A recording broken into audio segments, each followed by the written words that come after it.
let's move over to the Buffalo Bills, and this is a little different. They didn't have a ton of additions, right? I mean, really, you only have Emmanuel Sanders, Matt Hawk as the punter, the former Dolphins punter going in, and I wouldn't put punter up there, but that was really all we have as of right now.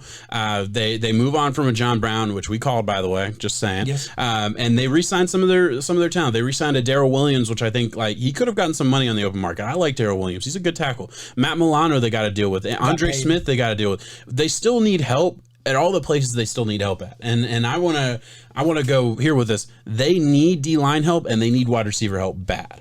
They do because Emmanuel Sanders is a good 3, I would say, but you really are looking for I thought they were going to make a splash. I honestly thought they were going to try to get and they still could, a Kenny Golladay, Marvin Jones, and really have 2 solid ones, because I think Buffalo is that close to doing it to where if they ignore some of these holes that they have on defense, the D-line especially, they have to have a true, purebred pass rusher. Someone's got to help that team out. So if they don't go that direction, they haven't. I thought they were going to do it with the offensive side of the ball. I don't know. We'll still see. It's going to be interesting. I mean, look, they've missed on some of their picks at D-line in recent years. They need help there. They definitely need help there. You talk about Emmanuel Sanders. Look, I get he's a big name. People, he's a good player. There's a reason he's been on 3 teams in 3 years. I mean, there is. I think he's a good wideout. He's fine, but he's on his last leg, and how many games is he going to play this year? I don't know. I don't think he's a guy that I don't think he's an upgrade from a John Brown. John Brown, he's a number 2 receiver, number 3 receiver as well. John Brown isn't like a game breaker. I wouldn't say he has fast, but his contact balance is. I mean, he can get jumped off the line very easily or pushed off the line very easily. So they need a wide receiver too. Obviously they have Diggs, who's awesome, but they need a wide receiver too, bad, in my opinion. I'm a little torn about the whole running back controversy going on in Buffalo, just because I really don't like the way that they use their running backs. I don't like how scripted some of their run plays were. I am led to think that if they were able to land a Travis Etienne or a Najee or a Javonte Williams, I think it's an instant upgrade at that position. But does the coaching staff really believe in Singletary-Moss combo going forward? I think so. So this has been my take for a while, and I will stand by this.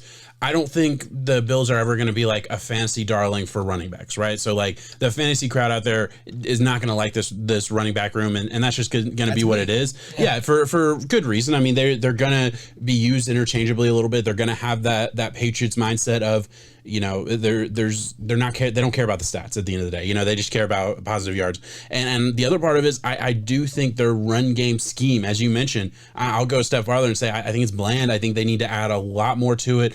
I think that was a big issue for them at the end of the day. And also, I mean, the guard position we have under draft needs on the thing. I didn't put running back in there because I think it's more important to help out the O-line a little bit. Exactly. And I'm not saying their O-line is terrible, but they need help at the guard position to shore that up and help, especially in the run game. But at the end of the day, what are the Bills going to be doing the next couple of years? They're going to be utilizing Josh Allen's ability to throw the football. You know what I mean? And his payday is coming. Oh, it's coming. Yeah. I think he's going to get up there. He is. He definitely is. And you mentioned grabbing a wide receiver. I just want to point this out. If you're a Juju Smith-Schuster, if you're a Golladay, if you're a wide receiver on the market right now, and you feel like you deserve a payday, I mentioned the top 2, but there's definitely other names out there, and you feel like you deserve a payday and the offers are not coming, go to the Bills for a year. Go sign a team-friendly deal. Bet on yourself with the Bills. The Bills will happily take you, and you will be in a perfect situation because I'm sorry, nobody in the open market is better than Diggs, right, in the NFL. Like, no, I'm sorry, Galladay's really good. He's not better than Diggs. Juju Smith-Schuster, I'm not super high on, but he's a fine number 2, nowhere close to the level of a Stephon Diggs. Both those guys could go into the Bills. They would be the slam dunk wide receiver 2 on the team, in my opinion, and they would have a hell of a statistical year. I mean, they really would. That's the move. I think. I think that's especially in a year where the market has seen so much turmoil.